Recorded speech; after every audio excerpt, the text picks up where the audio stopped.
Hi అండి, అందరికీ నమస్తే. ఈ వీడియోలో అయితే నేను నా గార్డెన్లో ఏమేమి మొక్కలు పెట్టానని చూపిస్తాను. నాకు నేచర్ అంటే చాలా చాలా ఇష్టం, మొక్కలన్నా కూడా చాలా ఇష్టం. అవి కూడా నా పిల్లలానే అనిపిస్తాయి అన్నమాట. ఇది వచ్చేసి నేను 2 రకాల మ్యాంగోస్ తెప్పించాను, పెద్దవి 5 years ప్లాంట్స్. అవి నెక్స్ట్ ఇయర్ కాస్తాయి కూడా కాయలు. ఇది వాటర్ యాపిల్ చెట్టు అనమాట. వాటర్ యాపిల్ కూడా 3 years చెట్టు.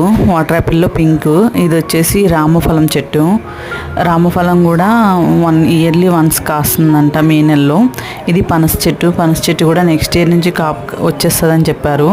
ఇది పింక్ పనస అన్నారు, మరి ఇంకేమవుతుందో చూడాలి. ఇది నేరేడు చెట్టు, వైట్ నేరేడు అనమాట. 4 అడుగులే పెరిగిద్ది. ఇది 4 అడుగులకి కాయలు ఫుల్గా వచ్చేస్తాయంట, నెక్స్ట్ ఇయర్ కాస్తుందంట. ఇది వచ్చి లక్ష్మణ ఫలం చెట్టు అండి. దీంట్లో మెడిసిన్ వాల్యూస్ అయితే చాలా ఉన్నాయి. ఇది క్యాన్సర్కి పనిచేస్తుంది. అంటే క్యాన్సర్ ఉన్నా లేకపోయినా కూడా దీని ఆకులు కషాయం చేసుకున్నా చాలా యూస్ఫుల్. అండ్ దీనికి కాసే కాయలు కూడా చాలా యూస్ఫుల్ అంట.